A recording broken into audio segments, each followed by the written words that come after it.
Holy moly guys, this is 16-bit Jim Thomas here, and I'm making a video while I'm driving. Find me, sue me, see if I care. I'm going to Pili Mili and spend all my money.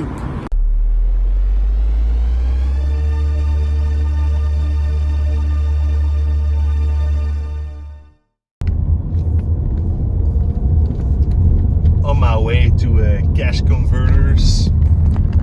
I can't believe I will reach a cash converters in seven minutes. I also hope I don't pass another car because, oh damn, this is really the middle of the nowhere, the boonies, as one would say. I just went to pick up a very cool monitor. I used to have it in the past, Panasonic AG500, and I regret selling it. So I looked up online, and this is kind of like an expensive rare piece. Well, I don't think it's rare because it's the third time I found it in a span of 5 years. This one is, I paid 60 euros for it, which these days is super cheap because I can easily flip it on eBay for like 200-300. However, it's missing all of its screws. That's kind of strange. It's taped together, but the lady was kind enough to let me test it at her house. I was also like, do you have any like toys from the night? What the fuck, where are we? What is this place? Any case, I asked the lady, do you have any like Nintendo, Sega, or Game Boy, or old toys? Because she gave me a TMNT video to test the the video player, and I was like, sweet. But she's like quite strict, you know, like, yeah, I can look it up for you, but I ain't gonna do it right now. So I'll say, okay. This was actually quite a far drive for me. Luckily, I was able to combine it with like a work visit. À vendre. You're all selling their houses here, or this is like a really lovely neighborhood. The roads here, however, are insane.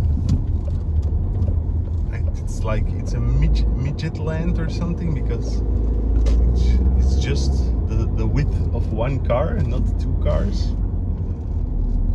And in these kind of countrysides you have to be careful because they will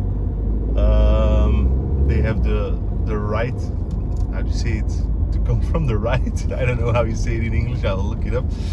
And they will take it even if you are hola grandma, let me pass. I'm actually quite curious to the cash converters I'm gonna find here in this what is that, like a pink farm? It's kind of really a shame that they painted that one pink. So yeah, already spent a little bit of that Calcan money on that monitor, but it's okay. I really wanted one back again. You know the model, it's like with the vertical VCR built in. It's really lovely. I sold my big PVM for 500 euros. The reason why I sold it is because, well, these things tend to die, and I wasn't feeling like waiting for it to die, and I didn't feel like recapping it, or I don't have enough expertise to do that. So I decided to flip it for 500, which is still a decent price. I mean, if you really want to get top dollar, it's like 800 for a big PVM 20-inch. And the second reason I don't like these big PVMs is because they weigh so much, and I like playing my games on like 15-inch screens. I don't mind at all. So I sold it, and I used the cash to buy a Neo Geo game, actually, of course. But I needed another monitor to fulfill my my big lump of monitors I have back home. So yeah, 3 minutes and we arrive at the cash converters. Pretty strange. We're in a place called Tubize. Holy moly. I feel like I've stepped 20 years or 30 years into the past. There weren't modern cars around.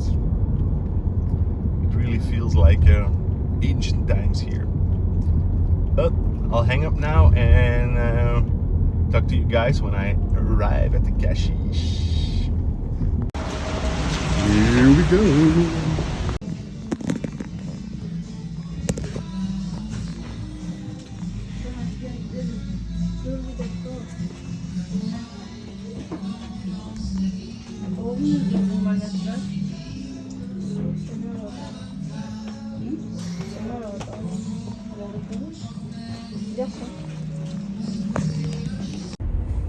Hello fellas, traffic jam, Thomas here. 18 minutes of delay here. So I went into that cash converters and I scored some nothing too amazing. First up, Garfield and the Search for Pookie. I looked it up, it looked like a fun platformer game, €4. Horrible cash converters label that will take 10 minutes to take off. This one I think I bought to flip, I'm not sure. It's possible I don't have it yet because there's so many Rush games on the N64. But Rush 2, Extreme Racing USA, $9.99, and this is like a €30 game. So they also had a €20 Pokemon Yellow, which I could probably also flip for 30 or 40, but the label was just in a really bad shape, you know. So wasn't really worth it if I flip it with a bad label. And then last, Shockwave, €9 on the NES. I might already have this. My list is like kind of dubious about it. And it's not a rare game by any means, but I think €10 is an okay price for this. These are one of those weird, I don't know the brand, American, I don't remember. But anyways, these are the most common type of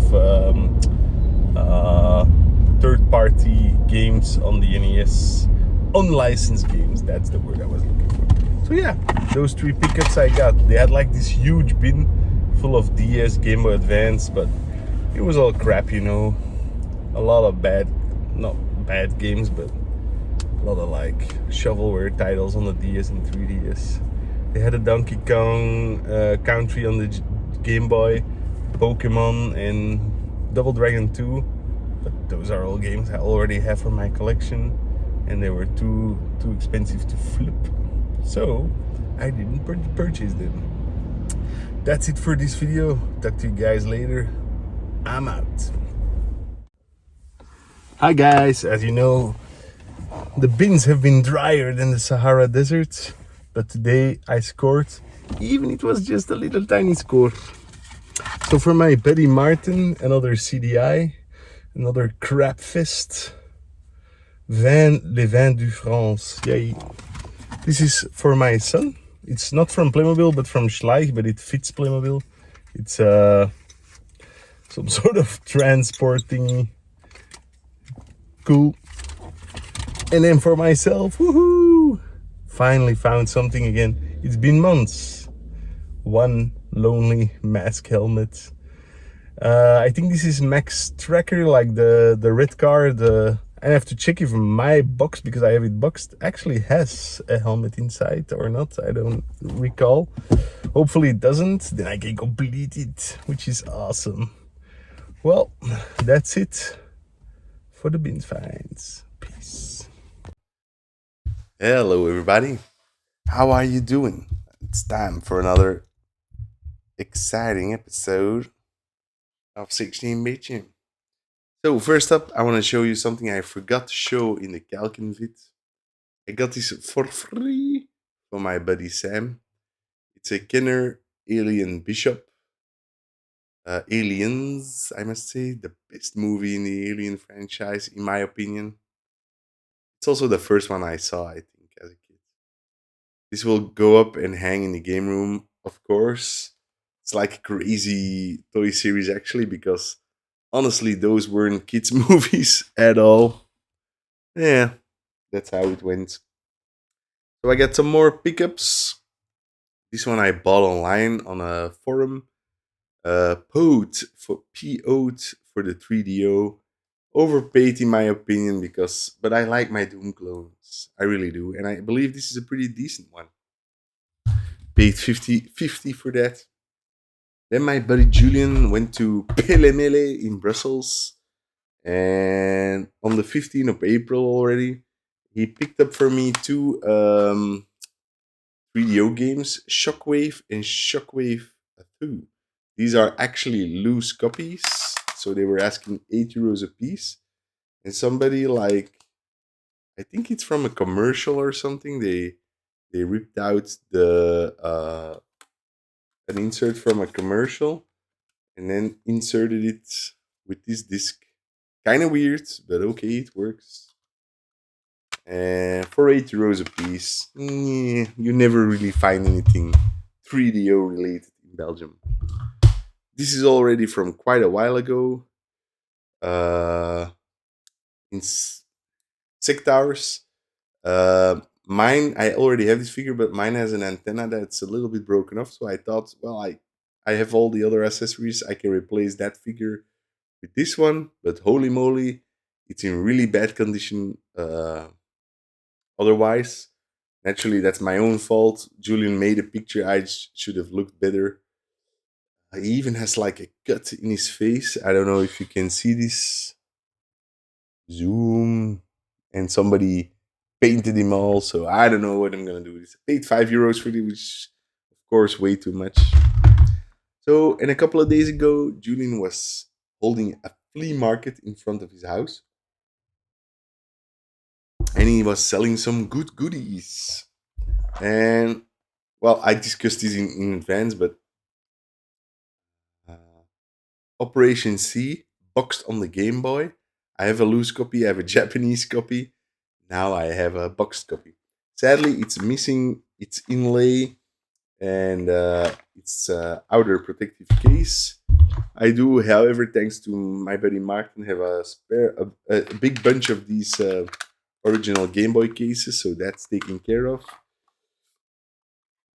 And it comes with the manual, the manuelo, registration card from Konami. Yeah, the standard Game Boy manual thingy and a poster thingy. Let's pull that open. Yeah, that's pretty cool. It's probably one of my favorite games on the Game Boy. It's just Contra, but it's a really good one. So I'm happy to have it boxed. I paid, I believe, 65 for this. And then Julian also was trying to flip this PS2, which PS1, sorry, which he got from the mighty Kevin Kobas for a mere €25, I believe. He was trying to flip it for a hundo, but nobody was biting. Not even good old 16 Bichum. But I offered him 40 and he took it, so I couldn't resist, you know. I'm not gonna take it out. You all know how PlayStation 1 looks like, but it's minty fresh in the box. It's like, and it even comes with a free little game inside. Dencha de Go 2, so the Japanese train game. So yeah, pretty happy with this one. I do have a PS2, but I prefer to play PS1 games. I got a lot of Japanese PS1 games. I can play them on my model. I don't need this. You know I don't, but yeah. So yeah, that's it for this week in pickups. Well, this is actually from a couple of weeks, but I had to scrounge some things together to make a video. So hope you guys enjoyed, and please like, comment, and subscribe. And see you guys in the next episode of 16 Bitchum. Bye.